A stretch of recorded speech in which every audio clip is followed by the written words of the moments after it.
Assalamualaikum warahmatullahi wabarakatuh. Selamat malam Indonesia, selamat malam dunia. Good evening everyone. To those accessing or watching these live shows that we do stream from Jakarta, Yogyakarta, and also Australia. We are live on Facebook, YouTube, Periscope, and also in Instagram. Selamat malam buat semuanya. Terima kasih sudah bergabung malam hari ini. Kita kembali hadir dengan satu program menarik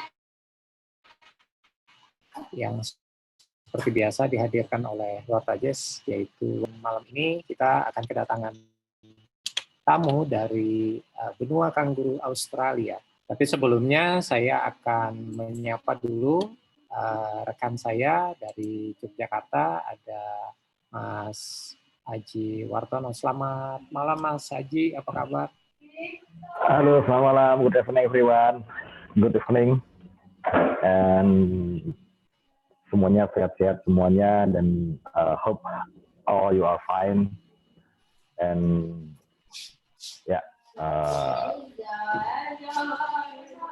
and please join in WartaJazz talk. So basically tonight session will be bilingual. So pardon me if you hear some English version and some of the Indonesian bahasa Indonesia, because we stream out for an audience in Indonesia. Jadi malam hari ini kita akan ngobrol, dan untuk kali pertama ini dipancarluaskan menggunakan dua bahasa Indonesia dan bahasa Inggris pada saat yang bersamaan. Kami berdoa mudah-mudahan Anda semua berada dalam kondisi yang sehat walafiat dimanapun Anda berada malam hari ini, meskipun kita masih berada di tengah suasana COVID-19. We are still in the pandemic situation. For some countries, it may still have some limitation on certain activities, but we do hope that you are all okay tonight and wherever you are, and keep optimistic. So let's say hello to our colleague from Australia. How are you, Adam? Good. Selamat sore. Selamat sore, yeah. Although it maybe is more proper to say selamat malam in bahasa. It's still translated as a good evening anyway. So how's everything in your part of the world? You know, the southern part of the world. It's not too bad. It's about it's okay. Getting close to midnight, so a bit late. But in terms of the pandemic, Australia is mostly lucky. But I'm in Melbourne, and we've just had the cases start to rise again. So around us, some of the suburbs become to be locked down. And there's just it's a bit hard, but really we've been very lucky here. It's not so bad compared to other places. But no gig. I do hope that things are getting better. No gig, okay.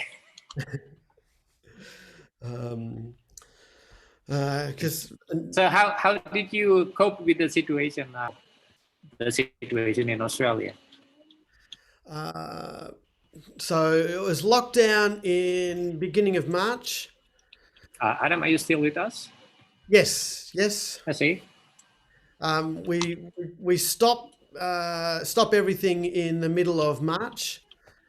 Okay. But already I had to cancel a lot of touring this year. It was my big year with my trio Origami to go to China, to go to Europe, to go to India and Turkey, and all of this was cancelled. So I've not been able to do many of the things I planned, but Okay. Some recordings and some a little bit of writing music, and just trying to actually, one of the nice things is Zoom and the meetings now. Okay. Everybody is in the same place, so it becomes where it was like a little harder to catch up with people because, oh, they're over there and I'm here. I'll see them when I get over there. It's kind of like, well, it's just as easy. So, it's, I was hoping to meet you at Jazz Ahead this year again. I think we had a little bit problem with the connection because I saw the signal from Adam place is a little bit getting delayed. Let me see if I can fix anything from here. But again, this is a technology. I cannot hear your voice. Mas Haji, masih bisa dengar suaranya dengan baik? Masih. Oke. Baik.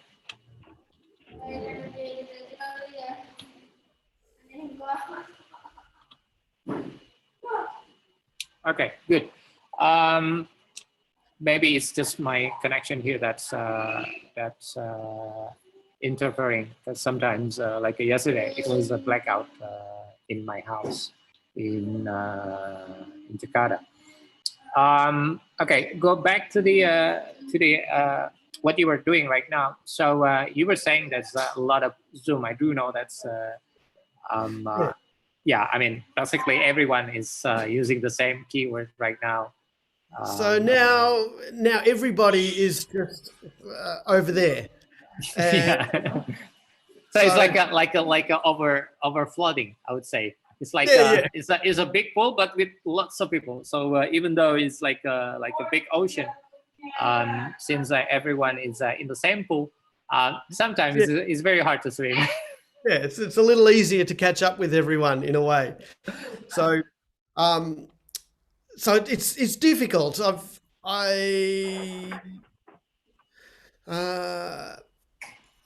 had to really change the idea that I had for this year because I was going to start a festival in August.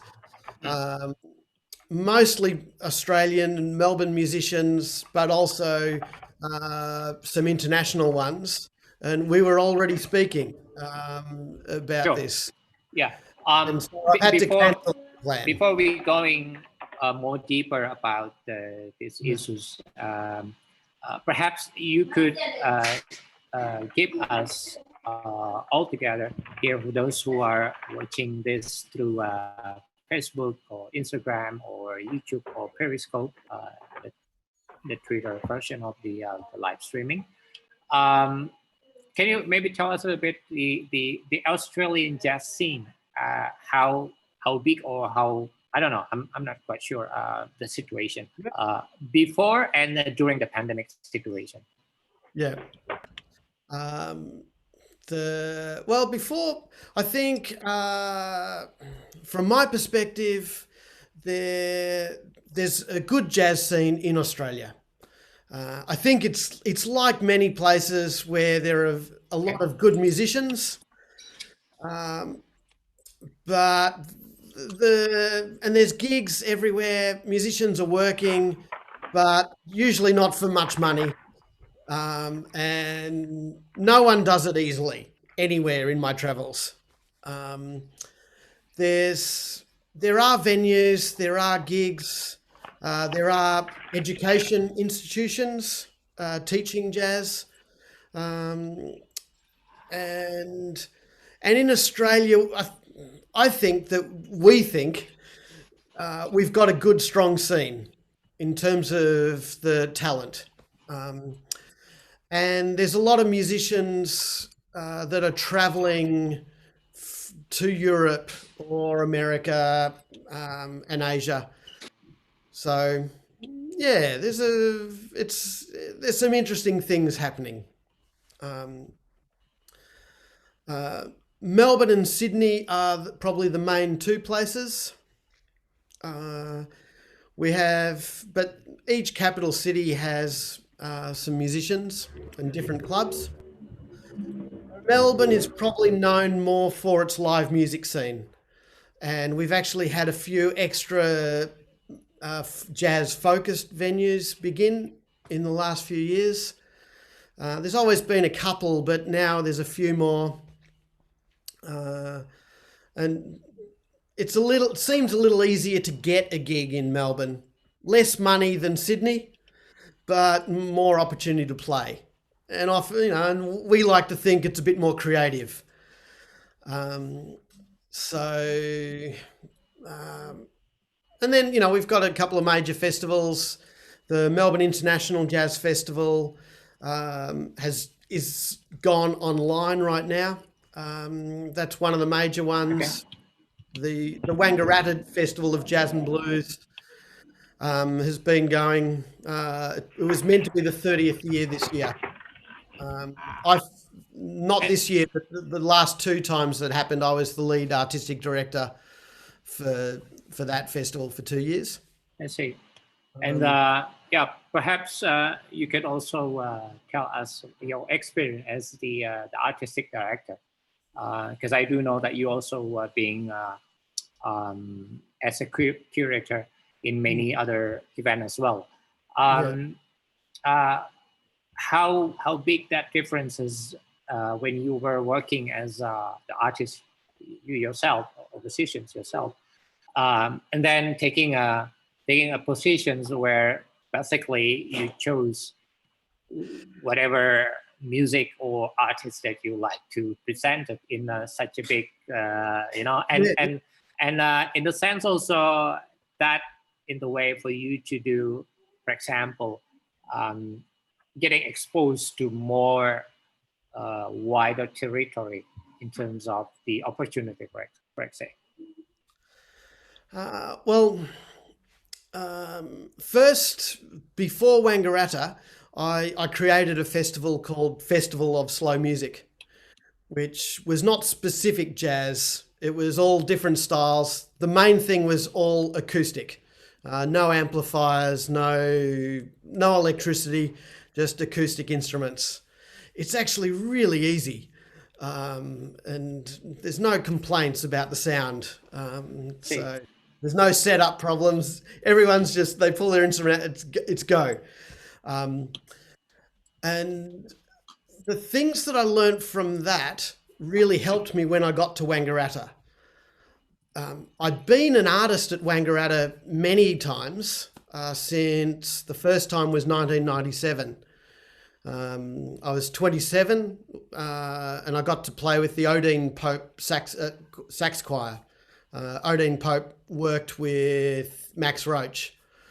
I thought I knew what I was doing, but actually I was really very young. I can see that now. But so I've since played at Wangaratta many times as an artist, and I'm sort of looking at the big artists, and I might get there, and here, and I should be getting more money, and it's welcome to the club. But then, so it was an inspiration. Looking at the festival as an example. When I started my own festival, just in 2013, I was able to pick and choose, and kind of the things I learned were that, in particular, that it was an opportunity to give artists. It was really good to give an opportunity to artists to do something they wanted to do, and to ask the artist, what would you like to do?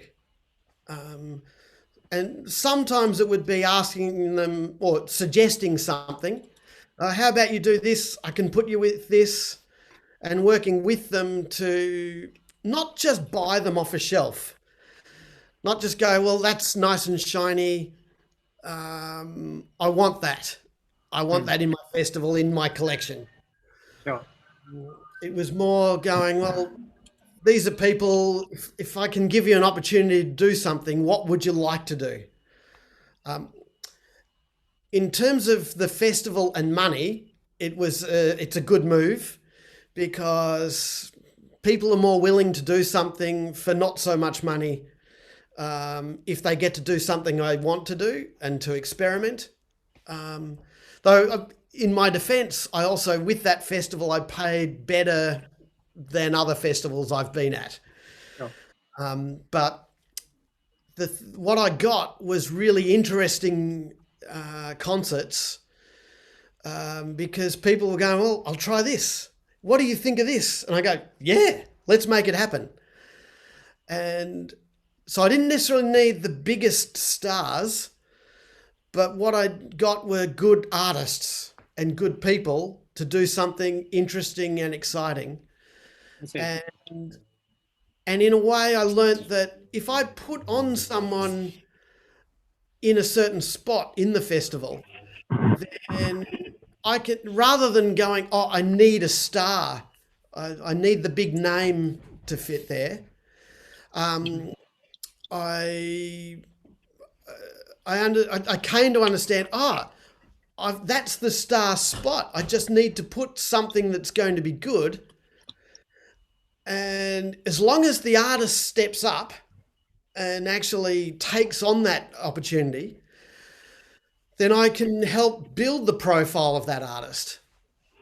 So it was sort of, it was really interesting running the festival and learning, yeah, right, there's these different ways where it's possible to lift people up and give them an opportunity to shine. So that was a small kind of festival with big aspirations and no money. So then to go to Wangaratta, which had at that point been going for 27 years and seen as, maybe as, it's described as Australia's premier jazz and blues festival. Okay. So it's a big one. And, people that have played at it are the likes of Joe Zawinul, John Schofield, Thomas Stanko, Vincent Herring,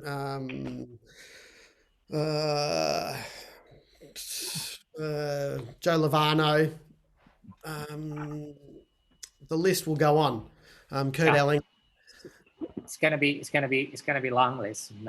So those kind of names, it's a good festival that has maybe a few internationals of high caliber, and then a really good range of the Australian acts.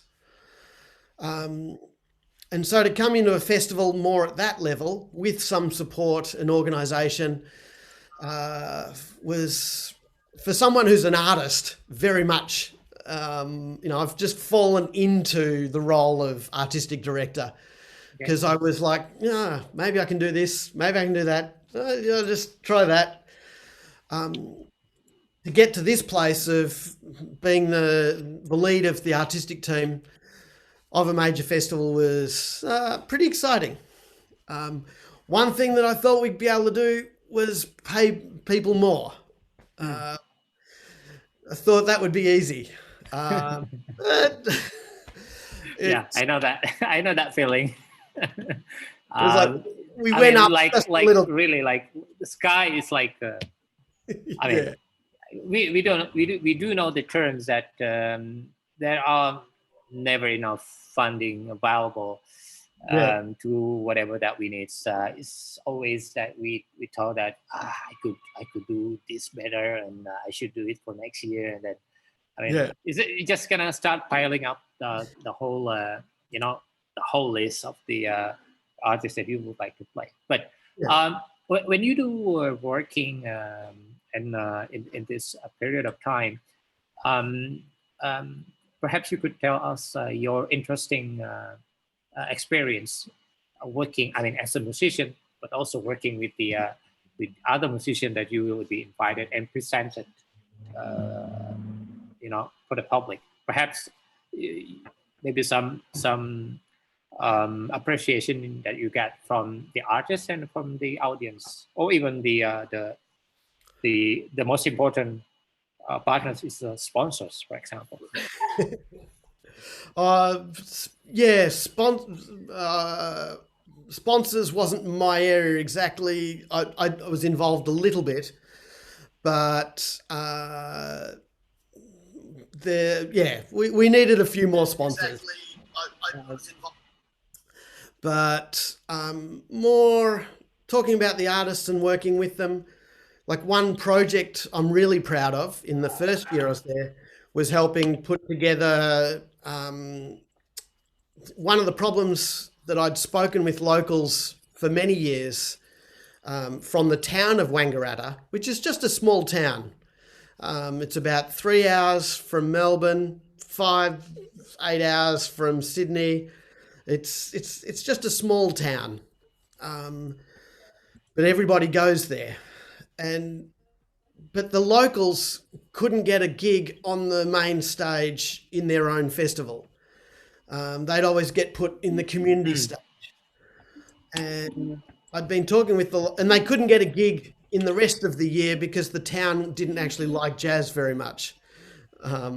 So one of the things I wanted to do was get some more locals into the major events. And the one that I'm really proud of was putting together a community band of all sorts of wind instruments: brass, trumpet, trombone, saxophone, clarinet, tuba, bassoon, alto flute, euphonium. And they played with Spiderbait, which is one of Australia's biggest rock bands. And the sort of blues rock, and I was able to put them together with a sort of bit of Butch Morris conduction, hand gesture style, and have this community ensemble. And actually, it was not token. We put them on the main stage. Apparently, it was the biggest crowd the festival had at that stage, and I'm really proud of the fact that we were able to put Wangaratta people on the main stage at their own event.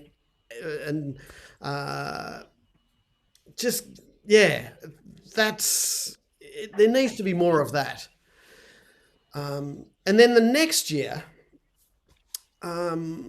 was sort of related to that, but one of the things about that project is just putting people to do something good on a stage, rather than Spiderbait were a star, but even they were overawed, I think, by the community ensemble. And particularly this 10-year-old kid that played drums. He played the drummer's kit and just made the crowd go wild. The next year, I didn't want to repeat this. That was not, you can't just do the same thing. But the next year, we didn't need all of the main normal names at the festival, because we were going to do the 30th anniversary the next year. And that was the year we'd have probably many of the regular ones and bring back familiar names. So, and this was our second festival. It was we'd had a good response from the first one. People were a little, will they do it? We did a good job. They were happy. In the second year, it's like, okay, we've got them on side. After we're going to have all the familiar names. This year, let's be adventurous. And it was a chance. And from the Festival of Slow Music, where I learnt that slot will help make a band work. If we put in good music, then we can help make that a feature event. And so I proudly, I'm not exactly sure, but I'm pretty confident that we in 2018, I think we had the highest number of different nationalities and different international artists come for the festival, and so they weren't big names necessarily, but the response and we had some audience going, "Oh, I don't know all these names." Same with the Australian ones. We were able to put on some younger acts, not so well known, emerging artists. And people were like, "Oh, I don't know these people." But all through the weekend, I had people coming up going, "Oh, we're loving it. We didn't know this, didn't know that, but we've now learnt this." And it was, for me, it was about setting up the festival so that it didn't have to be based on the names. It's about the experience. Sure. And it was giving artists that wouldn't necessarily get a gig the opportunity going, well, and in a couple of cases to say, it's not because you're great, it's more because you're not great, but I want to give you the opportunity to shine. So make the most of it.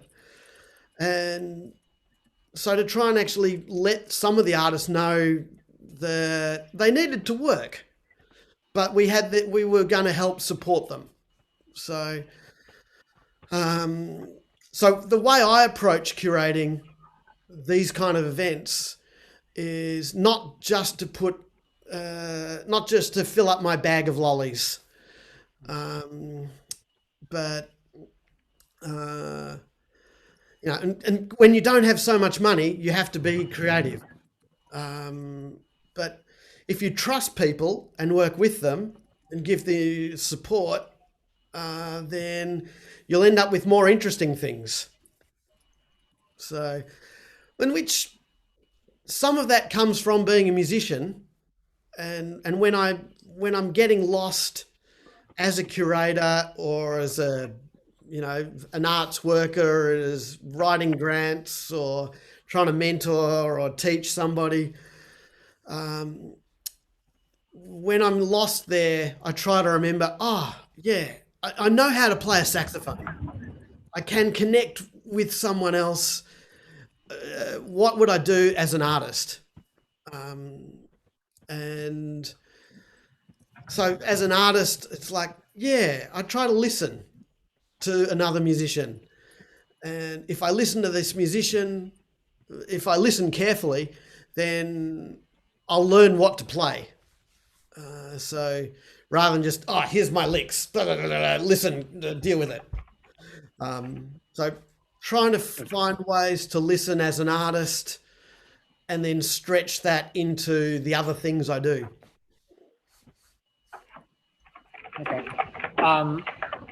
I think this is quite interesting. Perhaps IG would like to draw some questions and ask some questions. Yeah. Go ahead. Yeah.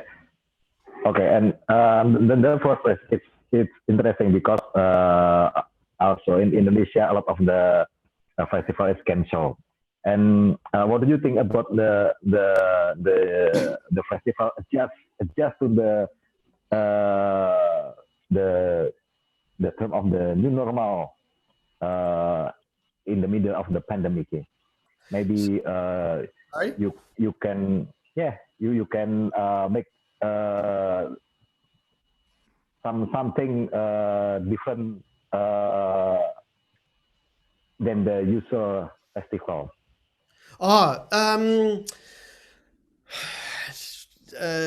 Doing something different because of the pandemic.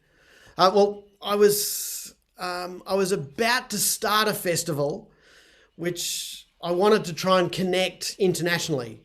I wanted to put on a festival and film everything and help make and put things online, because I've been meeting people from around the world in my travels and seeing the energy in different places. And I feel that Australia has a good scene, but we're only 25 million people. We're not actually so many. And if we don't engage better, particularly in our region, but if we're not actually engaging, then no one's going to care about us because we're not so big.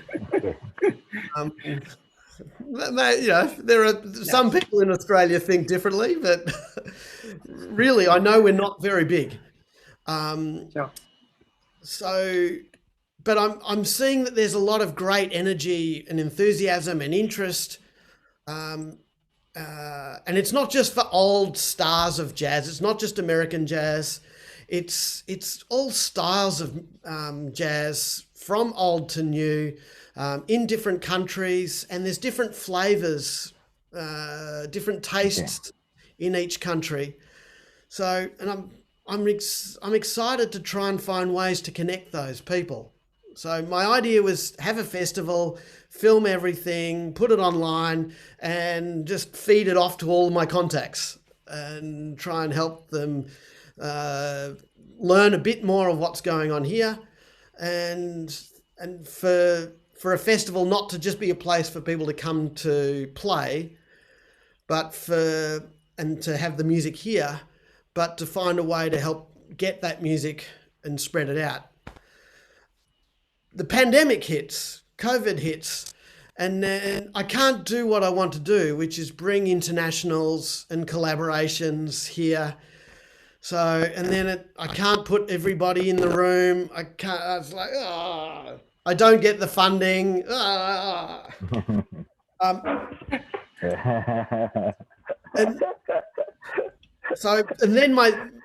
But slowly my thinking is, I still don't have the money, but I'm thinking, actually, we are now all doing things online, and sort of now my idea to connect to the world is actually everyone's doing it anyway. So my first thought is, what's the point? It's now nobody will give me money because everyone can do it just with their iPhone, and we don't need it. Then I'm shifting again, and I'm slowly realizing, and I know another organization wanted to do a festival or an event, but they realized actually to do it properly does still require good equipment, good skills, and does cost money. So to do it properly is still valuable. So I'm thinking there's still, because I haven't started the festival, nobody knows what the festival's going to be. So when I do start it, that's exactly my plan. It's it'll be what it was always meant to be. But so I am just trying to reimagine how to do an international festival that tries to connect people. When for the next probably at least 6 months, they're talking no flights, no travel from Australia. Okay. Or people coming to Australia. Maybe it's 12 months. So, trying to think, okay, we can just not do anything for 1 year or more, or we can find a way to do something. And the Zoom meetings are driving me crazy, and because if it's too much Zoom, but we are all being more used to this, and I think we can use it. We can use it to connect. There will be You know, there's the possibility. I'm I'm not sure when I'll do it. It might be hopefully within the next 12 months. I'd like to do a festival of some sort. Um, and if I can do it in a decent venue with a big screen, then what's to stop me from streaming a panel or a band from 2, 3 different places? I try to, you know, I want to do it with a live audience, so that we can have that shared thing. But I was looking at needing 400 to 500 people for this festival to begin. Not a big one, all indoors. And maybe I can do it in a smaller way in the same venue with only 200 social distance. But if I could find another 50 people in one country, another 50 people in another country, another 50 in another country, maybe I don't have to pay necessarily the cost for travel, so I can save some money, but then bring in more people and have more money to then feed to international artists where they are. And I'm helping to make it sustainable for the festival, trying to help promote Australian music outside, but still trying to help find ways to connect international artists with an Australian audience.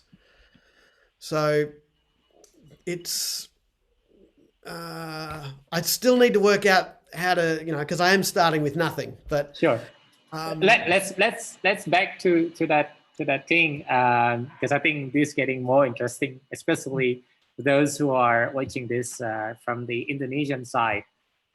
Let me just say hello.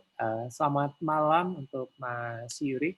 He's Yuri Mahatma, a guitarist who is also happened to be a festival director from Bali. He's joining with us. I also want to say hello to Chris Herf. I'm sorry if I Melbourne. He was saying that he's being rejected by Windows security. I'm not quite sure what was happening, but yeah, he was happy that he can check through the YouTube links.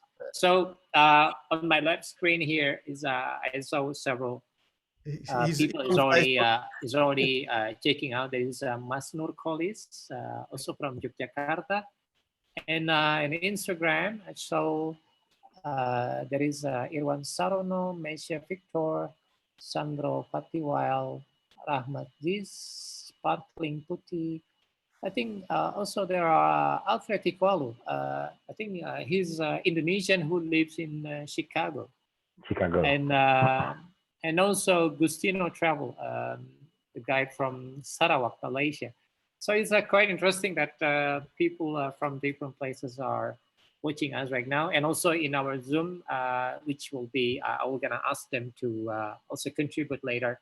There's Canfield from Boston. There are Mas Danto, from Sisir Tanah from Yogyakarta, in the same city as my partner, Aji Wartono. And also, I'm not quite sure whether he's in Bandung or in Bekasi right now. Our guitarist, which is the one that we've been discussing, Adam, Tesla Manat, also will be joining us later on, right here in a WartaJazz Talks. Before we continue with other questions, let me just say again this, and thank you very much for all of you who are watching this WartaJazz Talk edition 7 with the topic Jazz, Indonesia, Australia, so far, so near, which is, I took this from Joe Henderson, if you do remember, and he's coincidentally he's also a saxophonist. Unfortunately, I didn't have a chance to see him live in person. We would like to say thank you. Kami ingin mengucapkan terima kasih kepada Excel Home. So we would like to say thank you to Excel Home for the internet connectivity, and also our partner, Haris Vertu Hotel Harmony Jakarta for the supporting this talk show. And any of you who would like to ask questions to Adam or discussing some ideas, you can leave your comments in whatever platform that you're watching right now, Instagram, Facebook, YouTube, or Periscope. We do monitoring all of them, and hopefully we can read the whole questions and comments later on. So back to Jogja, Mas Haji. Silakan. Okay, the next question, Adam. What opinion? How the connection about the jazz in Indonesia and Australia, and what do you think?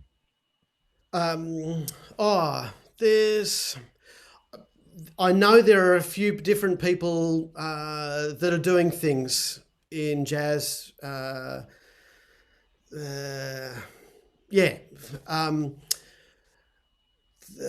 Because we're not so far away, so there is an influence.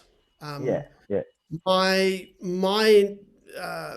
one of my colleagues, Adrian Sheriff, is a trombone player that I studied with at the Victorian College of the Arts in Melbourne. Adrian has learnt gamelan, and then he ended up teaching it to some of his students, and one particular student, Jeremy Dullard, has created a community gamelan ensemble called Gamelan Dananda, Balinese gamelan, and they're engaging. They're doing traditional works, and they're working with Indonesian artists coming to visit. And it is a lot of more traditional, but kind of, Jeremy has come also playing jazz, and they're mixing up with different styles, different musicians of different styles.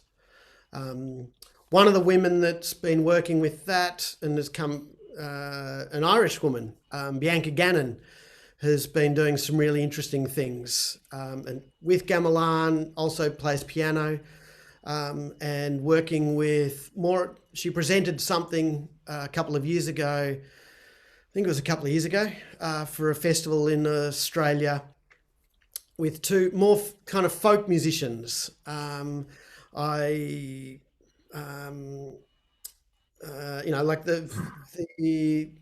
the Fairy Floss. And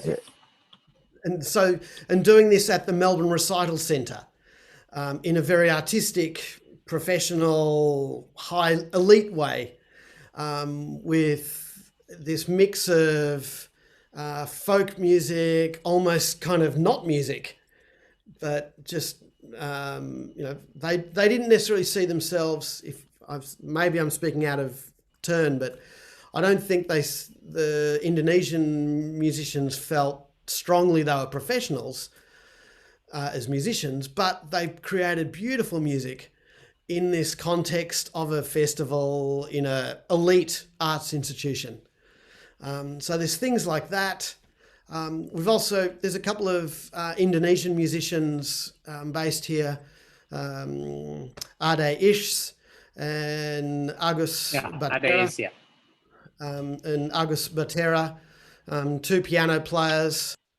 And which is great. I'm half Sri Lankan, but I kind of look white enough that I sort of fit in most of the time. And people usually think I'm Italian or maybe Jewish or Greek or something. They never get the Sri Lankan. But there's reasonable diversity in Australia, but it could be more inclusive. But yeah, it's really encouraging. Ade is doing some great work, in particular of just connecting different festivals and actually in some of the festivals that's more about trad music, even when he's playing contemporary original music, they've kind of gone, yeah, no, we like him. He's a nice guy. We like his music. It's cool. And it's really cool having the different faces coming up, different influences. Okay. For Wangaratta Jazz Festival, we had Julian Banks working with an Indonesian percussionist. I'm not sure, is it Cepi or Sepi? Sepi Kusmiadi? Epi Kusmiadi, yeah. A percussionist, and they performed at Wangaratta 2 years ago. So Julian's working with this mix of Indonesian music influence and with musicians and jazz. So there's bits, Archie. There are bits. Yeah. Yeah. And there's definitely, gamelan is taught at a couple of the different institutions. Melbourne University, I'm not sure if they're still teaching at Monash or not. There are these different institutions, and there's these ensembles. Ria Sumarjo is another one who brings an Indonesian heritage into her music. So yeah, there's and maybe you interesting collaboration with the Indonesian musician, not just the traditional musician, but also the modern musician, like the electronic musician, noise musician in Indonesia, and maybe you can play or composing together and make the music. Okay, Adam. Yeah, it's kind of what before you answer that question. Let me just remind you guys that we're already passing almost 1 hour now. So I think as we spoken before, that we do agree that although we would like to set up this as a 60-minute, but we have flexibility thanks to the the time is not supposed to be like in a normal television program that stick to the 60 minutes. So we can always extend this, just like the live concert. You can have a double encore, or triple, if you like to say. But talking too much again, too much saxophone. But I think after this you can answer that questions. But let me just share with everyone who watched this and probably still didn't know about what you were doing. So let's just take a look at this video. Let me just share some screen right now, and perhaps you could also explain a little bit about what this is all about.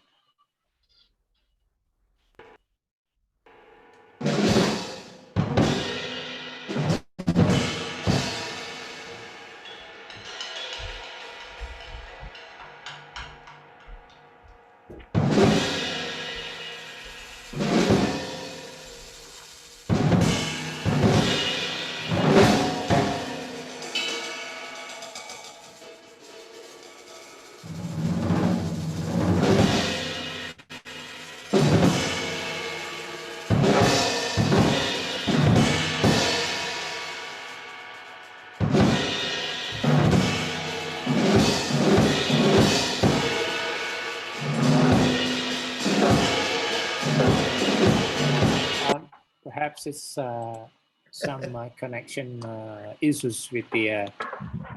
This is one that I explained it today. But anyway, so yeah, you can just answer the question. Yeah. Oh, so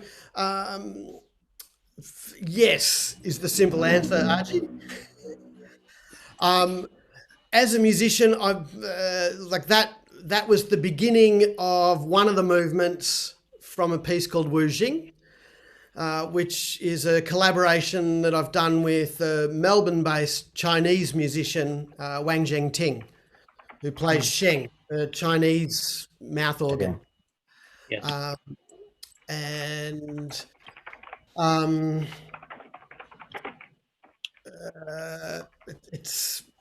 yeah, and so that's come from working with Ting in different contexts, often duo, over about 10 or 15 years. And it was like, well, yeah, let's actually do something with my trio and do something together. Um, I I'm always up for a collaboration. The challenge I have as a curator and musician is that when I'm doing my own festival, I try not to put myself in everything.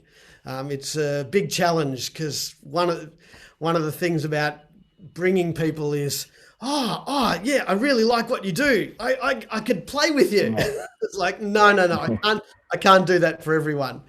Um, but yeah, the the thing that I have managed, one of the strengths I think I bring as a curator is that um, I do have an interest in what a musician's doing. And no, that's not what I was going to say. What I meant to say was the thing that what helps me with the curation is having spent much time working with musicians as a fellow musician. And so that means it makes it easier for me as a curator to try and find a way to give a musician the opportunity to do something. And maybe go, oh yeah, cool, this person will work well if I can put them in this situation. Or put these two people together. And so yeah, the collaboration thing's really important because everything is different and you learn each time. So, yeah. Is it getting too late in Australia? It's nearly midnight.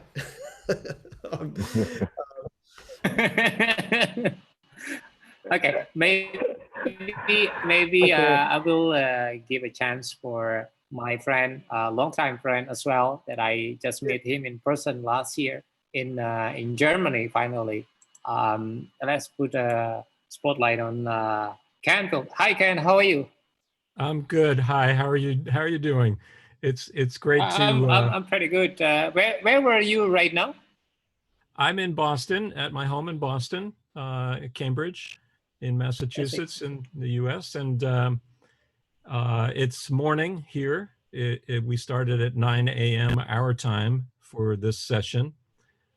So as a musician, I had to get up extra early.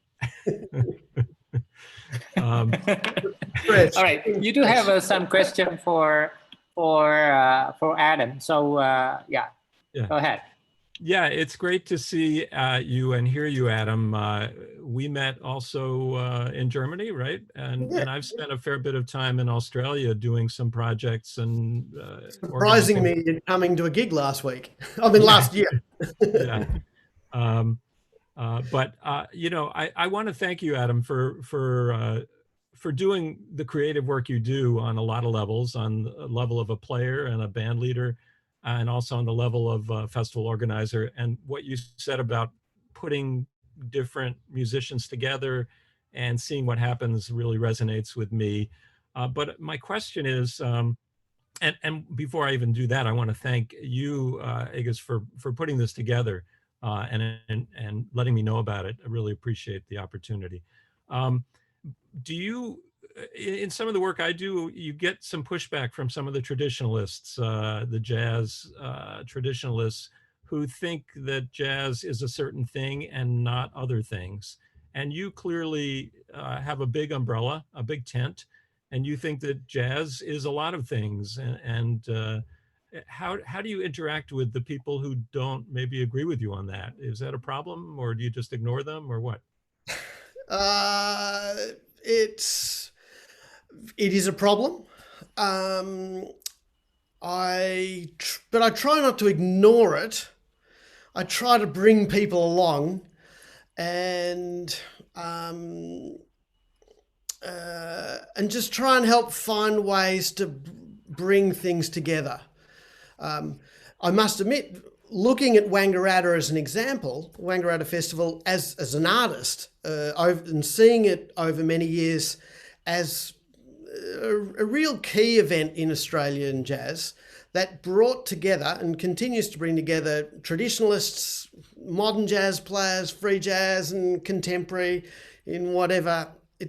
It's one of the few festivals in Australia that does that really well and brings audiences and musicians together in one place, and where there's crossover. The musicians will move around and the audiences maybe less so, but there's enough audiences that will move around, and because they're following a musician and the journey of the musician from playing on the blues stage to the trad stage to the contemporary.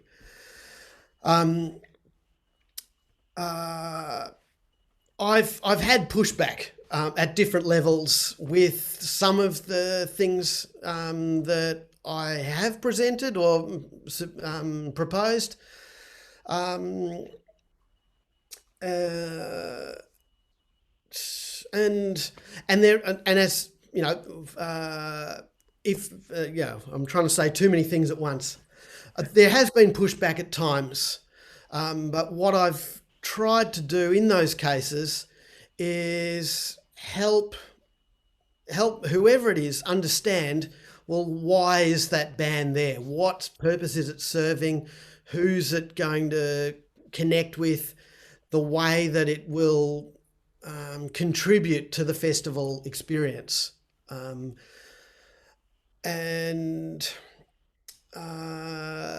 the most part, I feel like I'm vindicated. For me, one of those biggest gigs that has been the most successful was the Spider Bait 60, 70 piece community section. And it was not necessarily,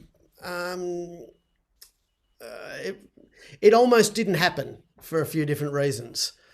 And we would have missed out on being able to go, well, that was the one that had the biggest audience.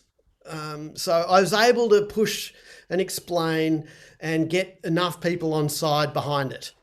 I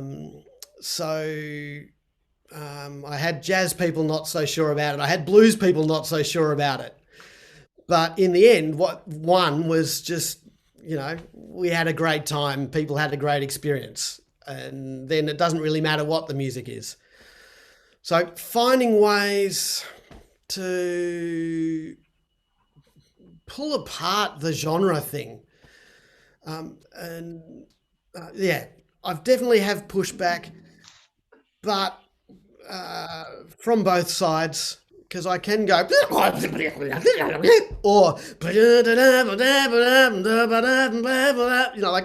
I'm happy to go both places. And not everyone is able to go that quickly from one to the other. But for me, I'm more understanding. I talked earlier about the fact I can draw upon what I know as an artist to try and help me deal with different situations. Whether it's an educator, whether it's a festival director, whether it's a mentor. I come back, okay, I'm an artist. In terms of jazz, what is it that unites all of it? And I'm partly Ronnie Farella, a drummer here in Melbourne, came from South Australia. Don't hold that against him. He helped put it more succinctly than me.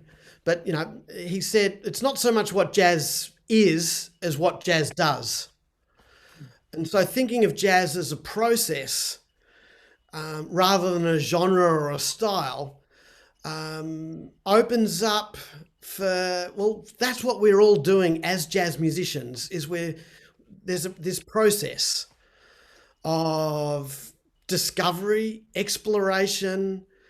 And one of the really beautiful things is the way that a jazz musician's expected to have an individual voice.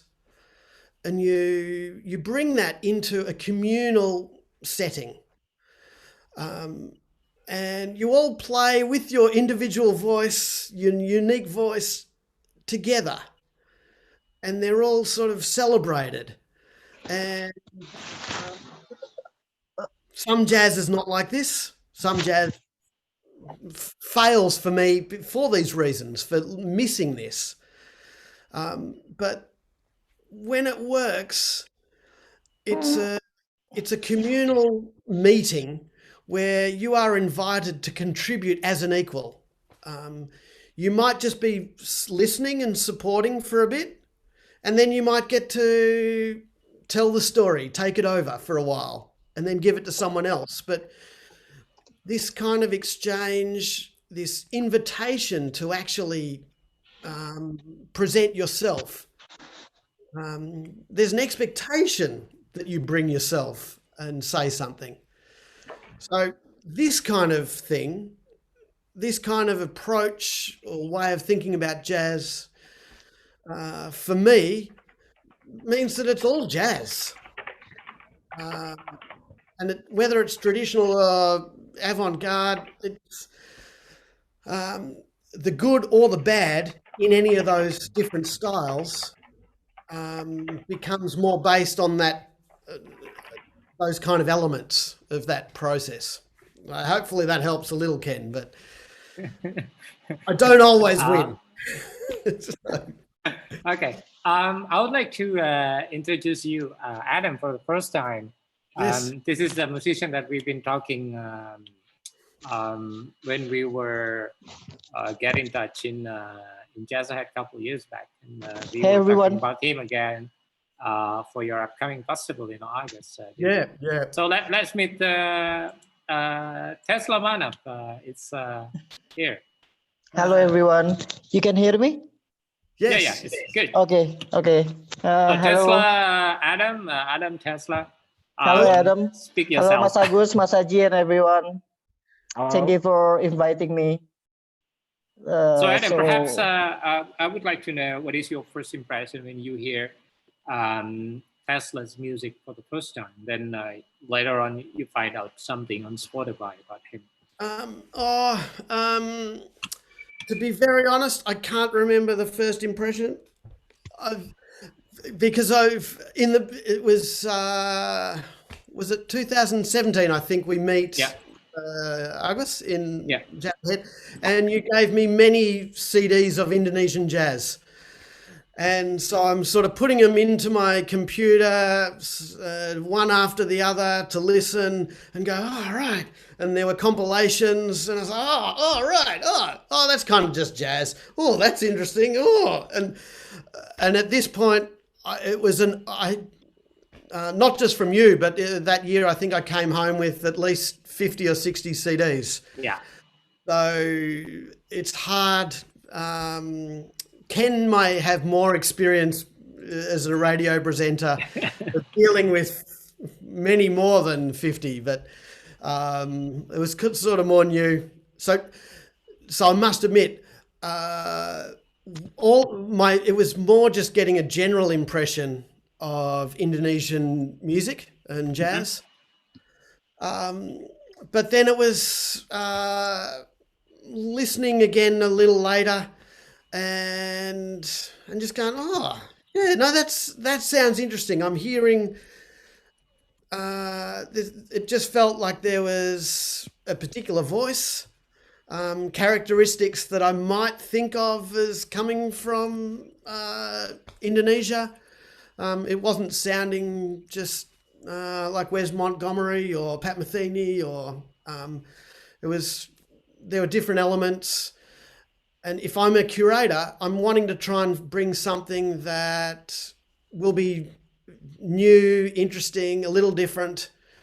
Because I spoke with Pat Metheny's manager about possibly coming. So if you want Pat Metheny, then he's available if you have the money.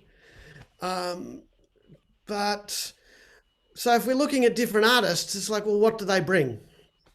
And so listening to Tesla's music, it was like, yeah, there's a voice there, and there's something that I think I know people will resonate with in Australia. I meant to say this earlier. One of the things about doing a big festival is you're not always picking what you want. Sometimes you have to do things that your audience wants.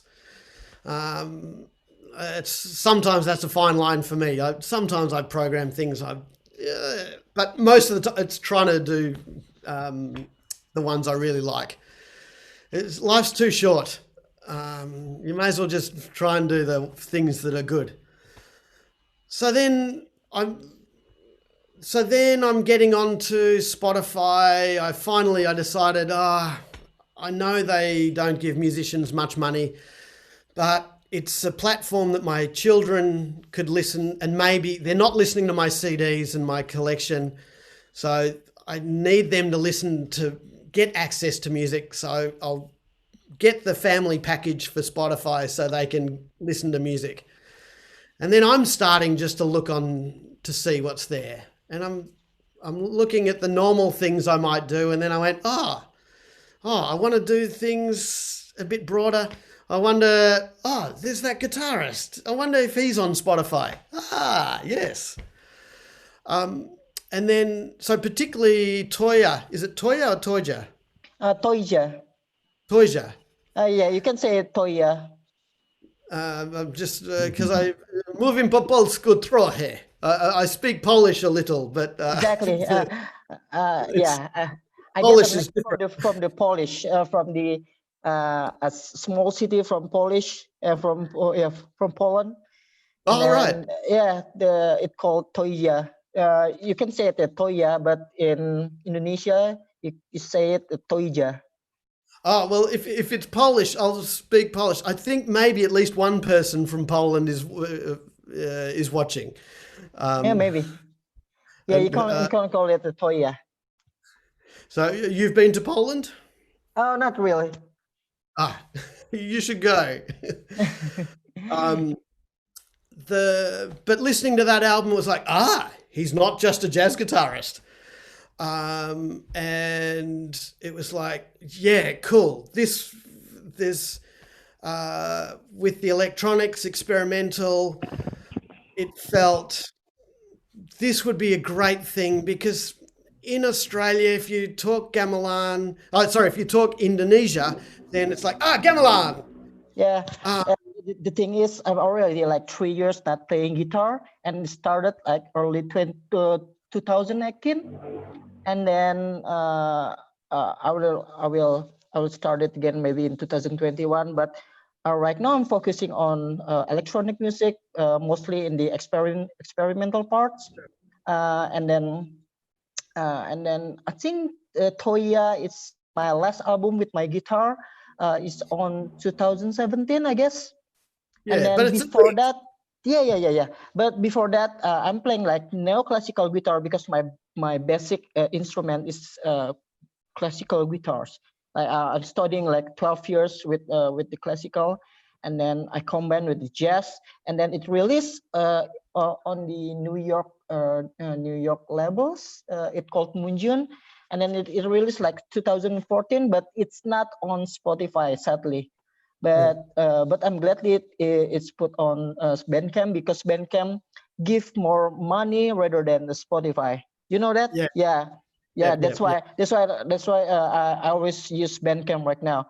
I have a label in Indonesia, but they always put on Spotify just because it's very popular in here, and it's very so much people use that, especially with the younger generation. But if you talk about money, if you talk about the royalty from the platform to the artist, Bandcamp, I think it's the best. Yeah. Well, there was a suggestion from one person here who was part of Australian Independent Records, sort of a association to support independent labels. Yeah. His suggestion was Bandcamp is like the cellar door for selling wine. It's coming from the vineyard. And so people need to find you, but you get more money. And the suggestion with like Spotify or iTunes, because you have to go through a distributor like DistroKid or TuneCore or Ditto or CD Baby, the distributor is the person who sends it off to like HMV or the Disc Union or the big chain store that you can't get to. So it's sort of, and he suggested that you do both. I think it's the best thing about the music. When you go into the Bandcamp, you don't know what you want to hear. But when you go into the Spotify, they will give you a suggestion that probably we don't want to hear. But they always push the promotion, and then they always like too much publication, and then we have to click it because it's too annoying. And then I'm sorry, I don't have a Spotify. And I rarely use Bandcamp either. So but the thing about the Bandcamp is we are looking like we are going to the CD stores, and then we are looking like most is like 1,000 CDs, and then we're like looking one by one, and then we listen one by one. I think it's the most beautiful thing about the Bandcamp. You don't know what to do in there. Yeah. And I'm still very old school. I make too many CDs. I like them. But the liner notes. Yeah, I guess notes is everything.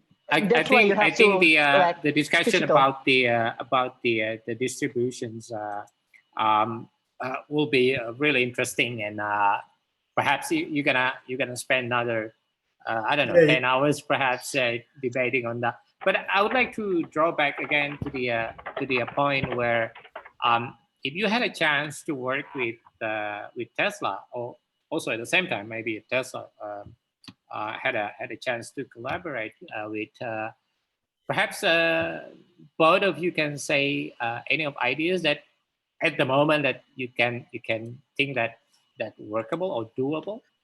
Perhaps I will give mic to Tesla first. Okay. The thing is, I have a bad history with the Australian government because I get rejected like a couple months ago. In February, not a couple of months ago. In February, I get rejected when I'm going to tour in Australia. It's all set up, but they said because I don't have a regular income, and then because I'm an artist, it's so hard to have a regular income. You know it. Yeah, it's all our problem. It's like eternity problem for us. Okay. And then they reject us just because I don't have a regular income, even though my account is, I have a money. I have a settled money, but still they not let me pass just because I don't have a regular income. So I have right now a flow in my passport records, and then when I want to go into somewhere else, it will be like immigration will be asking like, have you been get rejected?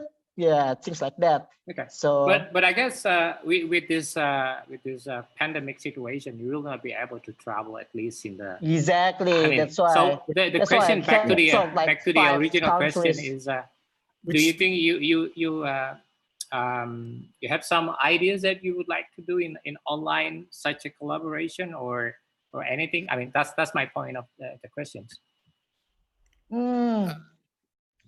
Okay, go ahead, Adam. Well, I don't know if you know what I do very well, Tesla, but I have no idea what you do, and we could easily find a way to do some exchange of recordings and doing, because I've been doing a few projects like that with different people. So it's not. I much prefer actually working in the same room, but it's there are those possibilities, and I wasn't looking to play with you to bring you to the festival. The idea was, because as I said, I can't play with everybody in my festival. Exactly. But now that I'm not actually running a festival at this moment, then there's nothing stopping me from going, hey, shall we play? So, yeah. Yeah. Yeah, Oh. the thing is, I'm not playing guitar. Like, I don't know, maybe I will start like next year. But right now, I have a interesting concept with the oh, you got your But, instrument. you know, like I can be going,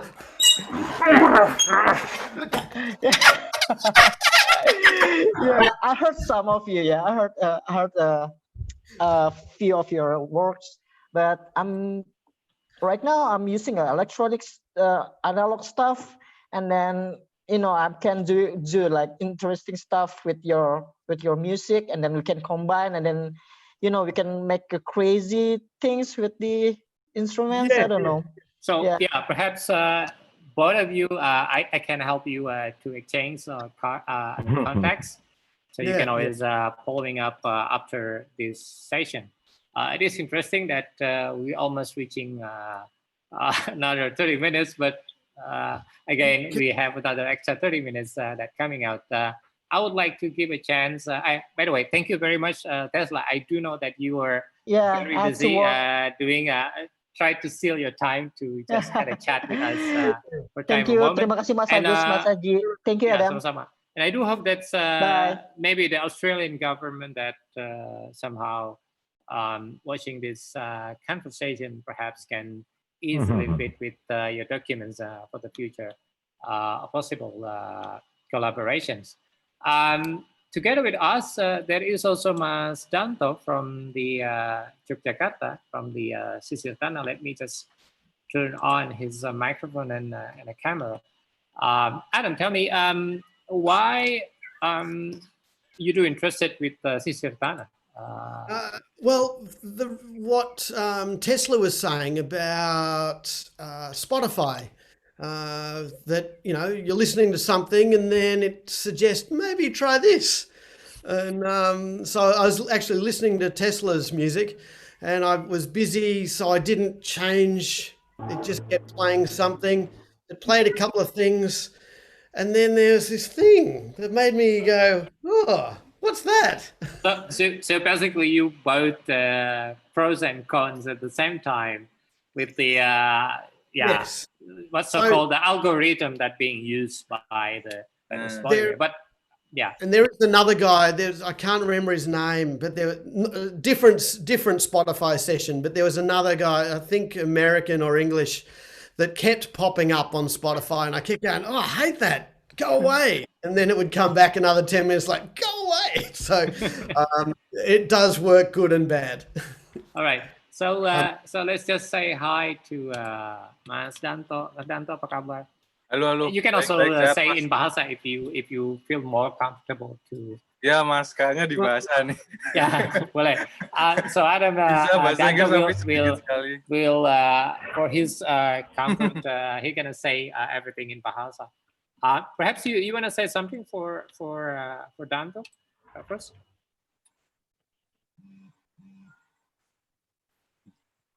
Yeah, Adam. Sorry. Yeah. About Cecia's music. Yes. Yeah. For me, there's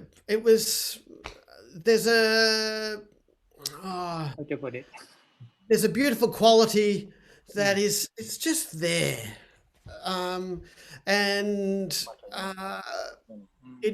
there's a couple of other things that I've listened to in Australia.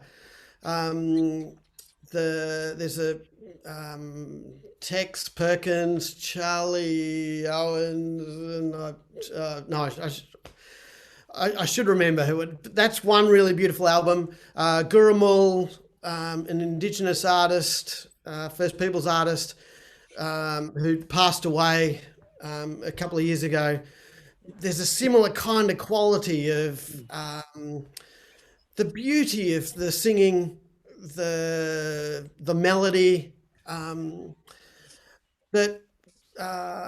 I don't understand the words, the language, but what comes across in the music is beauty, care, love, and a person.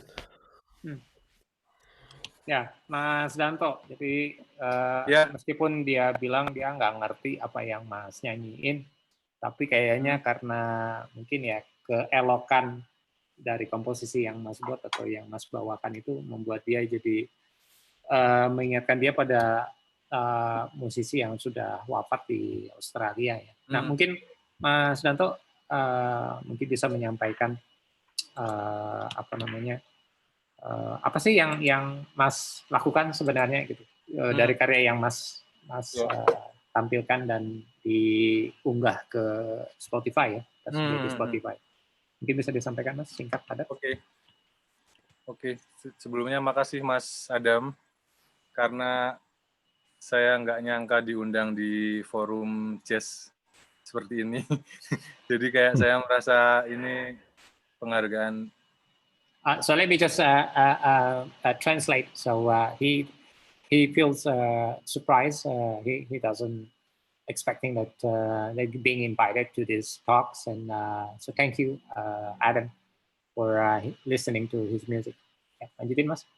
Ya, terus ini malah jadi kayak pemacu supaya belajar bahasa Inggris lebih baik ke depan. So this triggering for him to learn English because this could be a good reason to learn English. Yeah. Jadi, yeah, go ahead. No. Yeah, whatever. You go ahead. Teruskan aja, Danto. Coba teruskan. I should be very clear. I'm not the great agent. I don't have a big festival, so I'm not able right now to invite Cecilia. Consider very much that I am an artist, like you. Ya. Jadi dia sendiri tidak berani menjanjikan apa-apa, tapi pada dasarnya ya karena dia juga artis, dia senang gitu. Dia bukan agen, tapi dia mungkin kalau saya bisa menerjemahkan, dia melihat ada potensi di sisi itu. Nah tadi Mas ada yang mau disampaikan? Boleh dilanjutkan. Ya, nggak sebenarnya kayak ini melahirkan kesadaran baru untuk saya bahwa ternyata platform digital seperti Spotify itu bisa menjadi jembatan untuk bertemu dengan pendengar-pendengar dari luar negeri ya, karena so he doesn't know that although we already speaking about the pros and cons before, that Spotify actually can give him a chance to reach out an audience that he may not be think of. So yeah, lanjutin Mas. Karena sebenarnya motivasi ketika pertama kali membuat karya di sini gitu, motif awalnya adalah paling tidak pendengar di Indonesia dulu tahu tentang musik saya gitu. Okay. So his first initial thought is, at least that this music can be heard for the people in Indonesia. But then, as we already know that once you are online on Spotify, everyone can access to any music anywhere. Yeah. Ada lagi Mas yang mau disampaikan? Ya, tapi ini sekaligus mungkin juga musiknya. jadi semacam memberi pemahaman baru bahwa ternyata tidak selamanya bahasa musik itu harus selalu terwakili dari lirik gitu ya. Artinya ketika Mas Adam merasa tertarik dengan mendengar musik saya, berarti ada alternatif lain untuk menyampaikan komunikasi lewat musik ya, artinya lewat bunyi-bunyian gitu. Jadi itu memberi pemahaman baru untuk saya bahwa tidak selamanya lirik itu menjadi jembatan untuk menyampaikan pesan gitu. Artinya ada bunyi yang kemudian bisa mewakili juga apa yang jadi motif saya bermusik gitu. Okay. So in short, he then realized that the potential through this the medium is not always necessary to speak out everything in English. Even the sound itself can be a medium to communicate, can be a bridge for those who are maybe don't understand, just like you, doesn't understand about the lyrics or what's the meaning of behind, but maybe the first thing that impressed you is maybe the sound or the way it's being, how to call it, crafted, I would say. Yeah, and I must admit, I'm I'm an instrumentalist. I'm not a vocalist. Sometimes I sing, but not very well. And different people listen to different to music in different ways. Some people focus on the lyrics, and they need the words. And for me, it's more the music, the feeling, and then the words come on top. Perhaps we can perhaps we can do an instant jamming right now. I mean, maybe Mas Danto can just sing something, and then Adam can respond to that immediately. Mas boleh melantunkan sedikit sair-sair saja barangkali. Nanti coba Adam akan merespon itu secara bahasa musikal saja nih. Gitu ya. Ada satu lagu yang inspirasi saya sebenarnya datang dari musisi-musisi jazz. Jadi ada beberapa lirik yang sifatnya kolase, terus kemudian saya menggabungkannya jadi satu kalimat gitu. Tapi sebenarnya saya banyak terinspirasi dari musisi-musisi jazz karena ketika musisi-musisi jazz memadukan bunyi-bunyian gitu, itu terasa sebenarnya buat saya terasa random ya, acak gitu, tapi jadi satu hal yang indah gitu. Nah, ada satu bagian saya terjemahin dulu supaya nggak terlalu panjang. So he, I mean, Danto was saying that he gets some inspiration. Mostly coming from the jazz musicians. So this song in particular is just like he observed some jazz musician, the way they doing it. So he tried to create this, you know. So I mean, I think it's better translate as a music rather than I'm trying to translate as a language. Yeah, well, and. Yeah, it can work. The instance of Gurumul, the Australian artist, was singing in his language, so it's not in English, and so he's not the first one in Australia that can sing in non-English and popular. I played in a Latin American band where it was all in Spanish, so you know it's that was popular. But I think for me, different music will connect differently. You know, some kinds of music will fit better to a local kind of taste in music.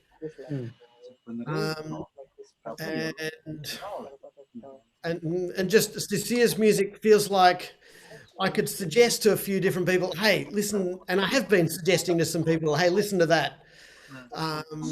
And some things work well in different places, and that feels like one that can translate. So when you do put it in Spotify, you are in the same place as Frank Sinatra. Yeah. U2, I haven't looked for U2, but you know, like suddenly you're with everybody, and even just putting it into the record store, you know, like when I put my CD in the record store, now I'm in the same place as John Coltrane or Sonny Rollins. And it's like, why would they buy me? You know, when you can buy John Coltrane, you may as well get, you know, but some people do. Uh, and you have to have faith in yourself as an artist, that they are also just an artist. And so now you're all equal to the person who's going, what shall I try? This looks interesting. And they pull it out, and then they listen. And then, so you don't know how they'll do it, but suddenly you are exactly the same as everyone else in that shop. So maybe the best way to describe is just be yourself. Yeah. And then let the whatever your signature comes out as your signature, you know. And yeah, perhaps that if you still would like to do, maybe Mas Danto can just mungkin Mas Danto bisa melantunkan sedikit saja syair, dan nanti mungkin akan direspon langsung oleh Mas Adam. Silahkan Mas. Seperti apa ya? Saya nyanyi dulu. Oke. Langsung aja, nanti dia mungkin akan langsung merespon di atasnya. Oke.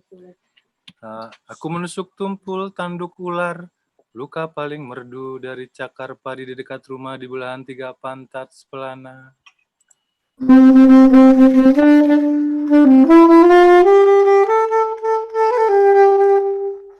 Cukuplah menahan jerit Tuhan merayu karpet di tikungan mulut ember bocor yang menempel bibir ceret yang cemberut.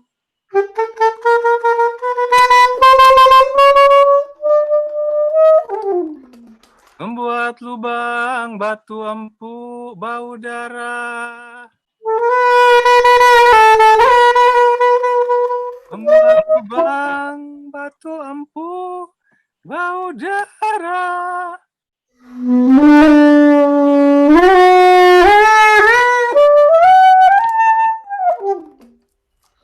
Lalu setelah titik selalu luka.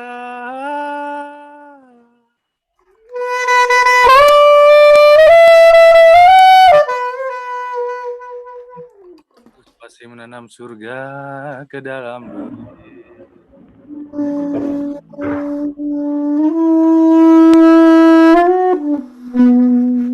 Pasti menanam surga ke dalam duri.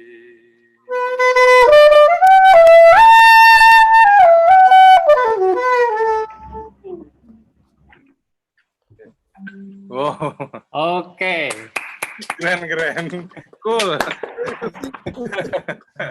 So yeah, we just did such a such a collaboration. Sulit diterjemahkan. So I think this is possible to be done, although we may need to set up a little bit better connection and things like that.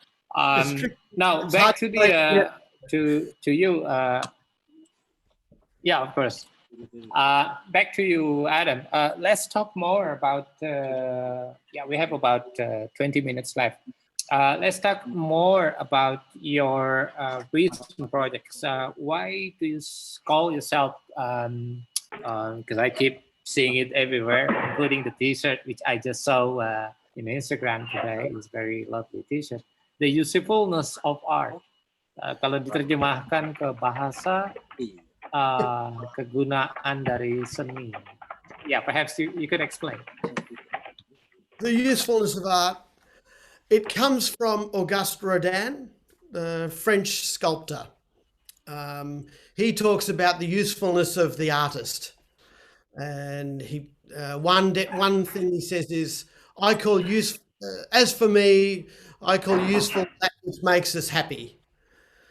And he talks about the artist as someone who takes pleasure in what they do, and that you can have a bricklayer artist or a carpenter artist or a masonry artist. And if we were all artists in our life, it would be a good world. Um, this thinking, this idea of the artist being useful, was very important for me as a student, thinking, why should I play music? And it was like, oh no, I am useful in society. It's a way to bring people together. It's a way to connect, develop empathy, have a shared experience. I've sort of understand now that's a really good thing.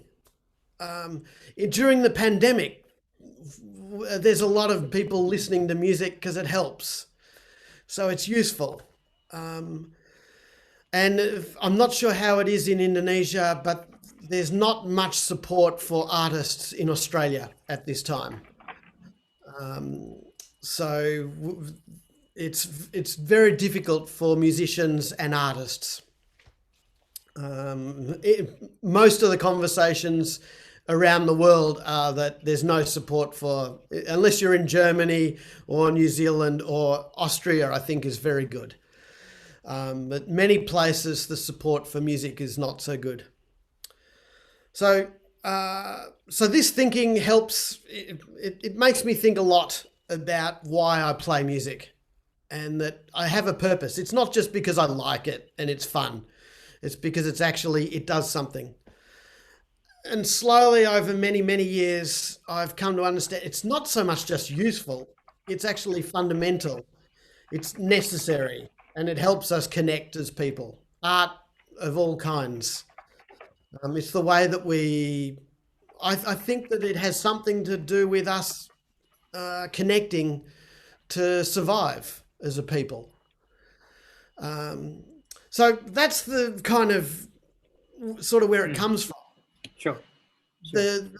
It's become a suite of music. It's become the name for a concert series, and which there's a box set that kind of folds out and kind of has five.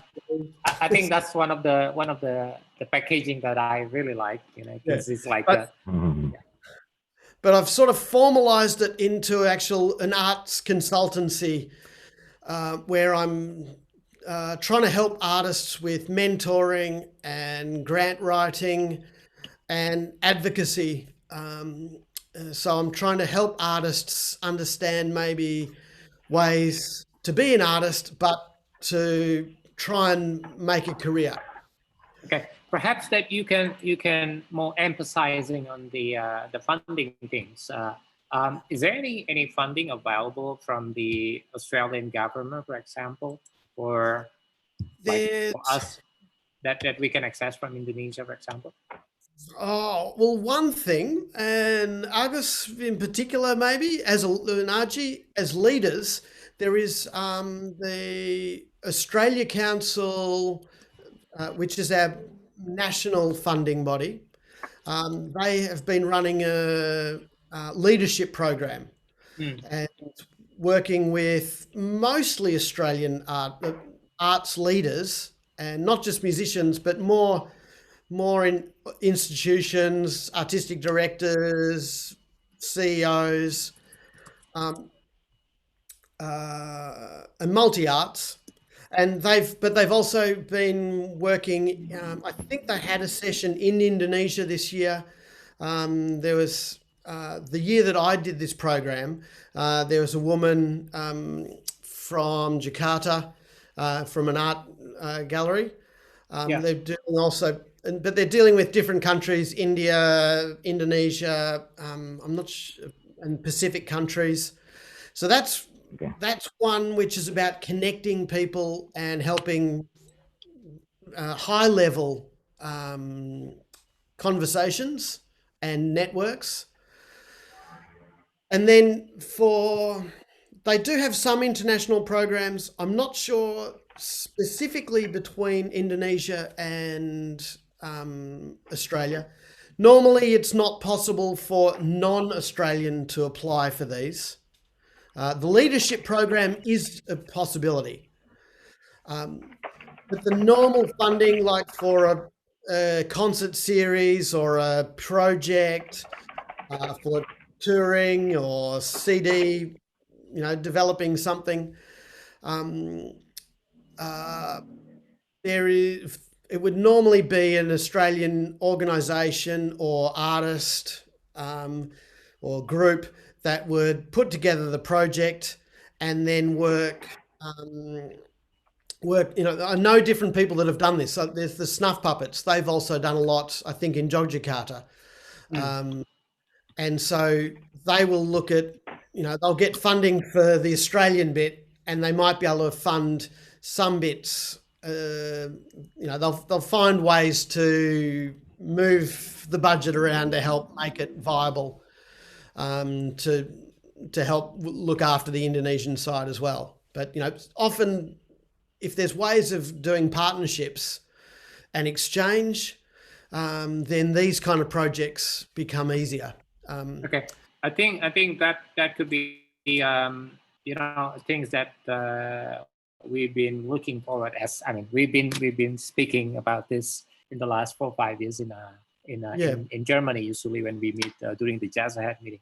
I'm gonna pass my mic to IG because we wanna ask something. So go ahead, IG. Okay, I guess I have one question, Adam.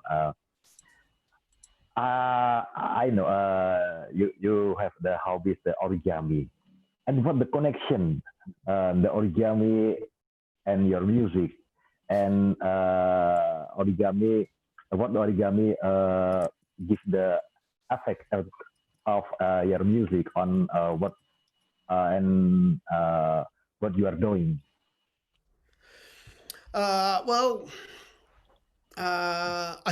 I used to do, I still do. I started doing origami when I was very young. With my father would teach us, and we had a Japanese exchange student. I don't remember, I was too little. It was like when I was 1 or 2. So I don't remember, I don't have memories, but we have books and the photos and the things. So there's sort of, my family is not Japanese, but there's kind of this connection in a way. So I grew up, I was always making origami things. And then many years later, halfway, I start playing shakuhachi, Japanese bamboo flute, connected with the Zen Buddhist tradition. So that sort of connects me a little bit more with Japan. Then more years later, I'm putting together this trio. I didn't know what it was called. It was going to be nasty. I was going to play really hard. It was going to be nasty. I wanted a horrible, nasty name for it. But I wrote too many ballads, too many slow songs. And the two musicians were really beautiful and gentle musicians. And the music was not nasty. And so I had to rethink. And what? And then I remember a lot of the compositions were very simple. So they were a simple idea for us to create something and play with it, explore. I used to write very complicated music, but if it's complicated, you have to navigate, and you're just fighting to make your way through. Whereas if you just something simple, then it's easy to try and understand what it's about, to then go, where can we take this? And this idea was like, origami. You take a piece of paper, just a simple piece of paper, and from it you can create a bird, a frog, a piano, a rose, from that simple beginning you can then explore. So the name was trying to reflect the music, but then after I came up with the name, I've tried to remember that, so that the music after that, I always try to go, no, this is not origami music. This is a different band. So the music origami, it's trying to find these beautiful ideas and starting point. And if I'm getting too complicated, I have to pull it back. So the idea is for each musician to be able to bring something more of themselves. So I'm not sure if I have time to play, but I do have one song as an example. Yeah, I think is right now is the best time because we don't have much time left. But again, I would like to say thank you for everyone who already watching this program. I think we still do have about 15 minutes left, so we will have a chance for you to play at least maybe half song is available. First, I would like to again to thank you everyone who watching through the Facebook live, also the WartaJazz channel in YouTube, the Instagram live. People come and go. I'm sorry that's we have some limitation in Instagram sometimes even before the 60 minutes. We are being kicked out by the system, so we have to reconnect again. And not counting the Periscope. And also thank you for Kenfield, Tesla Manap, and also Mas Danto. And I think there's also Mas Nurkol is here in our Zoom session. I don't know whether he would like to ask questions. Mungkin pertanyaan terakhir dari Mas Haji sebelum nanti Adam memainkan lagu. So we'll give I used to ask the last question. I think I also still have lots of questions, but I'm sorry that we had this like very elastic time, 60 minutes to 90 minutes now, 120 minutes. But that's our maximum that we do agree for this show. So go ahead, Mas Haji. Okay, is the sub question. What the next your plan, Adam? Sorry, what's my next? For your youth. What's your next plan? The next plan. Yes, especially for your music. Yeah. I have. There's a new CD, probably around August, that will be released. It was recorded live at the end of last year. And it's the music, it's an 9-piece ensemble doing the music of Krzysztof Komeda, a Polish jazz player. Yes. So it was a concert to celebrate the 50th anniversary of his death.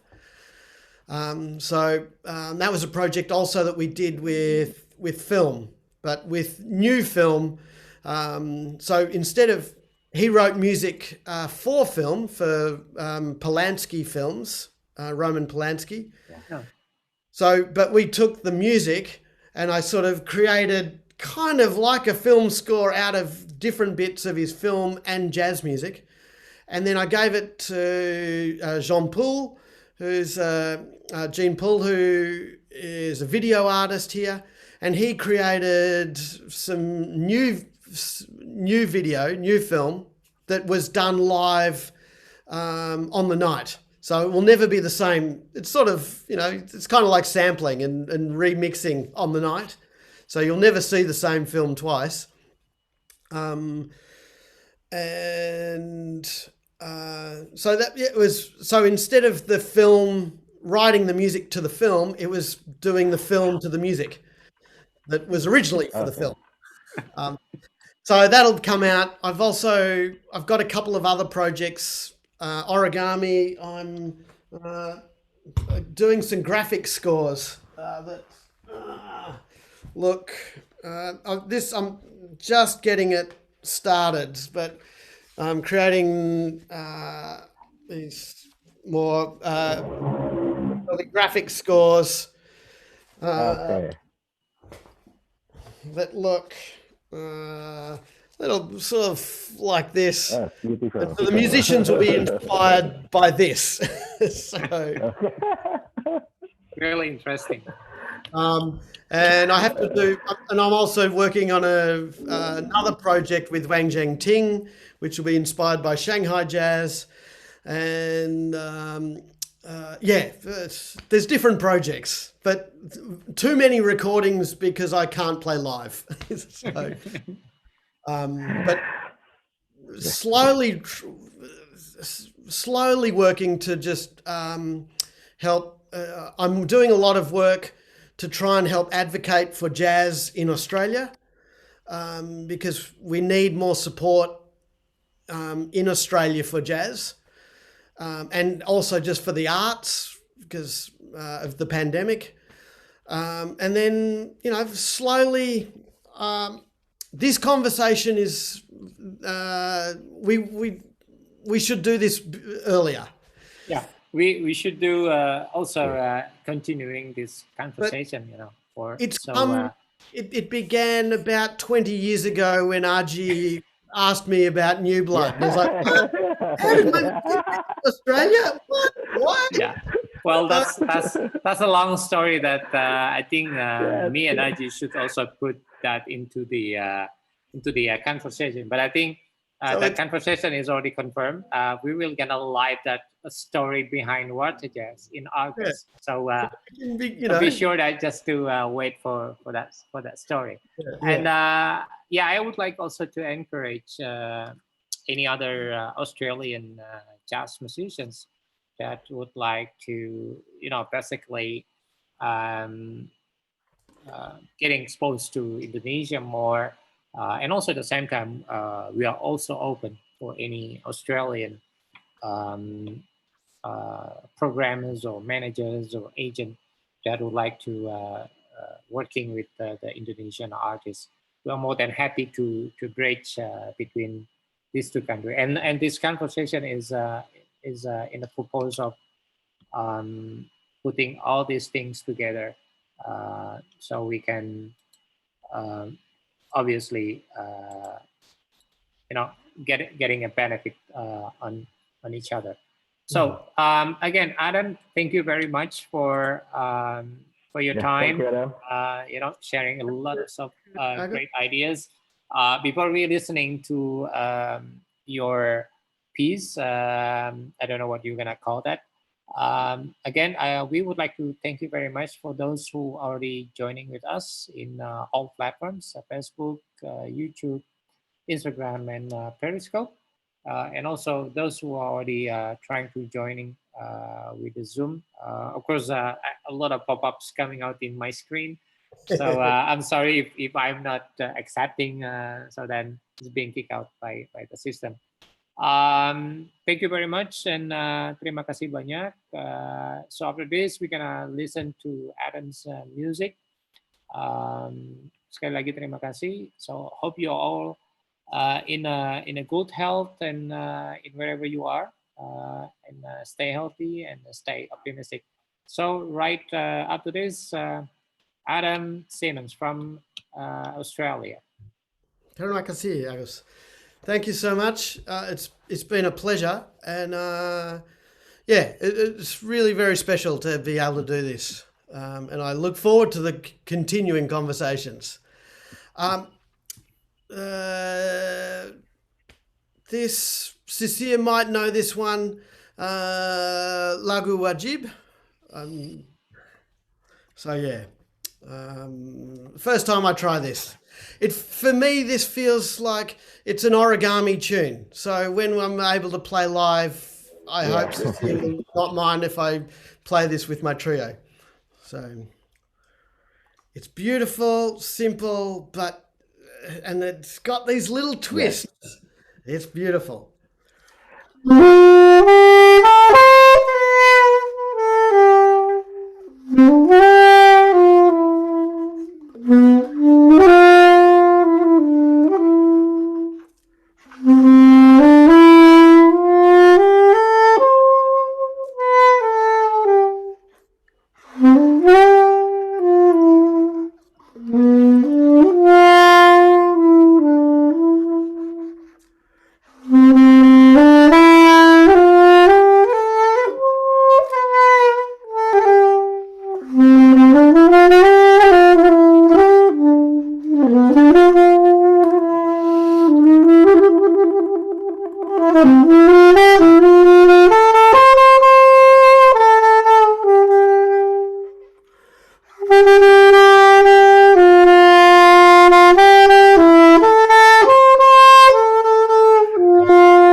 Oke. So, dengan berakhirnya lagu atau yang dimainkan oleh Adam tadi, maka berakhir juga sesi kita pada malam hari ini. Sekali lagi kami ingin mengucapkan terima kasih kepada semuanya, termasuk Adam dari Australia. Thank you very much. Saya Agus Setiawan Basuni dan saya Haji Wartono. Kami berdua mengucapkan terima kasih atas perhatian Anda dan sampai berjumpa kembali dalam WartaJazz Talk edisi berikutnya. Terima kasih dan selamat malam. Terima kasih.